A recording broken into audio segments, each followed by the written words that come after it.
Good morning, students. Today we are going to see a new chapter, Chapter 6, Statistics. Let us recall what we have studied in previous classes like data and frequency table for ungrouped data. First, data. Data is the basic unit in statistics. Data is the collection of facts such as numbers, words, measurements, and observations. For example, if you want to find the number of types of houses in a village, you have to count the types of houses in the village in person. That is the example for data. Data has two types. First one is primary data and the second one is secondary data. Primary data is the data that are collected in person for the first time. Example, census in a village or collection of colors which is the students likes in the classroom. And the secondary data, the data that are sourced from some places that has originally collected it. This kind of data has already been collected by some other persons. Example, birth and death details can be got from the concerned office. And the next one is the example for the secondary data is the details of patta for a land can be had from the registration office. Now we are going to see the frequency distribution table. If we have more number of students in a class, it would be very difficult to understand and get the information unless it is organized. For this reason, we organized a larger data into a table called frequency distribution table. The tabular arrangement which shows the observation and their frequencies of occurrence is called frequency distribution table. This can be two types. One is frequency distribution table for ungrouped data and the next one is frequency distribution table for grouped data. First one is frequency distribution table for ungrouped data. This frequency distribution table for ungrouped data can be constructed by using tally marks. Now we are going to see how to find the frequency distribution for grouped data. In the group data, we have one of the main event is class interval, that is upper limit minus lower limit. This class interval has two types, continuous class intervals and discontinuous class intervals. Suppose if you take that line 10, 20, 30, 40, for continuous class intervals, the class intervals will be 10 to 20, 20 to 30, 30 to 40 and 40 to 50, it goes on. But in discontinuous series, we have the gap in between 20 and 21 and there is a gap between 30 and 31 and it goes on. And this class interval can be written as 11 to 20. The next starting is 21 to 30. And the next one is 31 to 40 and the next class interval will be 41 to 50, 51 to 60 and it goes on. If the discontinuous class intervals are given, first you have to change this discontinuous class interval into continuous class interval. Then you have to find out the frequencies.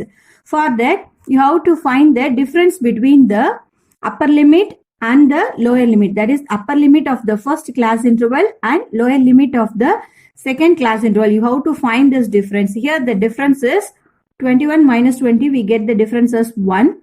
And this lower boundary, that is this first lower boundary will be changed into lower limit minus half of the gap. Here the difference is 1. For this 1, the half is 1.1 by 2 of 1. We get the value as 0.5. Therefore, 11 minus 0.5, we get the answer as 10.5. Similarly, for this upper boundary, you have to add with this upper limit, you have to add the half of the gap. That is upper boundary equal to upper limit plus half of the gap. That is 20 plus 1 by 2 of 1. This 1 is the difference of upper limit minus the lower limit. And 20 plus 0.5, we get the upper boundary as 20.5.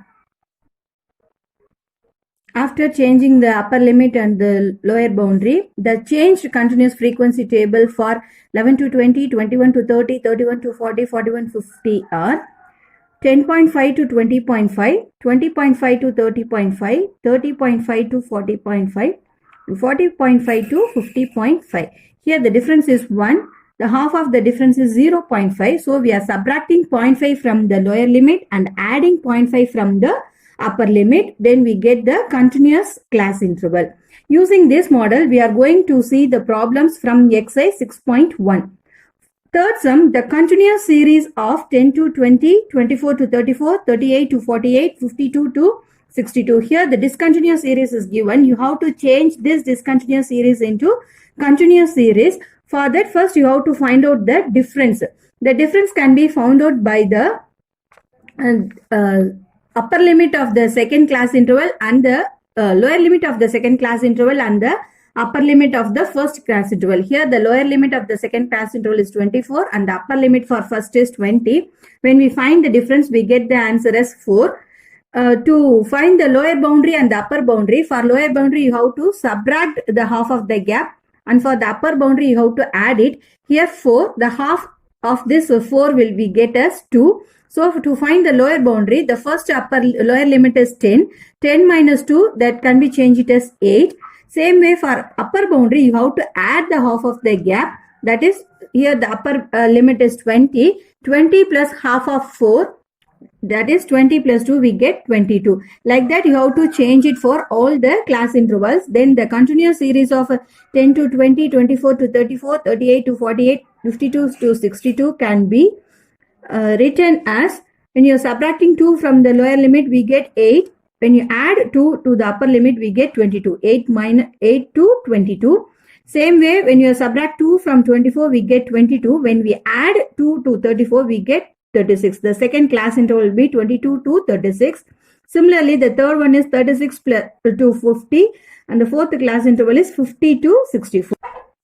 Fourth sum, represent the following data in ungrouped frequency table, which gives the number of children in 25 families. Here the number of children in 25 families are given. You have to group the given data in the frequency table. First, we are going to divide the frequency table into 3 parts. First column is for number of children, and the second column is for tally marks, and the third column is frequency. Here the number of children, we have to write it from the given data. No children, the family having 1 children, then 2 children, 3, 4, 5 and 6. These are given. To write the tally marks, you have to put the line for the given data. The first data is 1. So you have to put 1 in the tally mark column nearer to 1. The second one is 3. So you have to put the tally marks 1 in the children having 3 children are haved. Then we are having 0. Like that, you have to put the marks. And after putting the 4 lines, the 5th mark you have to cancel it. Cancel all the 4 lines. Then we can say that this symbol represents 5 value. The value of this symbol is 5. Like that, you have to put the tally marks. Then you have to count it and write the frequency. Here we are having 2 lines, so we are having 2 frequencies. Frequency as 2. Then for 1, 5 plus 1, 6. Same way for 2 children also, 5 plus 1, the frequency will be 6.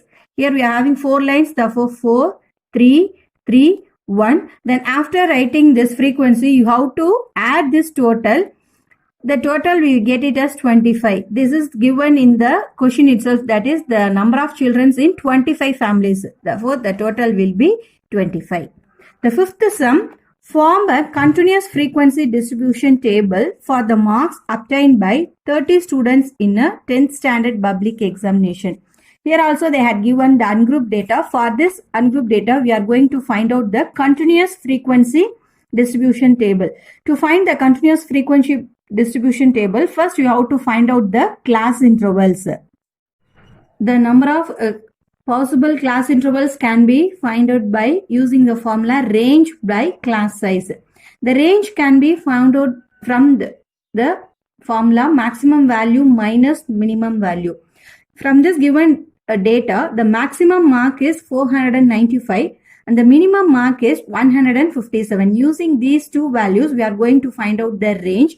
That is range equal to upper value minus lower value. That is maximum value minus minimum value. Here 495 minus 157, we get the range as 338. And the class size, we can choose the class size according to the data given. Here I am taking the class size as 100. Using this class size and the range, I am going to find out the number of possible class intervals. That is range by class size. Range is 338 and class size we taken it as 100. Therefore 338 divided by 100, we get the value as 3.38. This can be approximately, we can write it to 4 class intervals.